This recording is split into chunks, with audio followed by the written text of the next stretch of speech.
নিজের উপর বিশ্বাস হারানো পাপ। আত্মবিশ্বাস হারিয়ে গেলে কাজে পিছিয়ে পড়তে হয়। সাফল্য ধরা দেয় না। একবার বা তার বেশি বার ব্যর্থ হলে নিজের উপর বিশ্বাস রাখা কঠিন হয়ে পড়ে। তখন সহজ কাজেও ভুল করে অনেকেও সাফল্য এসেও ধরা দেয় না, অথবা কাজের মোটিভেশন হারিয়ে যায়। নিজের উপর বিশ্বাস ধরে রাখা সবথেকে বড় উপায় হল সবসময় পজিটিভ ভাবা। এমন লোকের সাথে কখনো মিশবেন না যে আপনাকে নেগেটিভ কথা বলে বা কাজে নিরুৎসাহিত করে। এই ধরনের লোকেরা খুব মারাত্মক হয়। এরা নিজেরা জীবনে কিছু করতে পারে না, অন্য কেউ করতে দেয় না।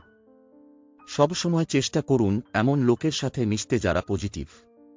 যদি এমন মানুষ খুঁজে না পান তাহলে একা থাকুন।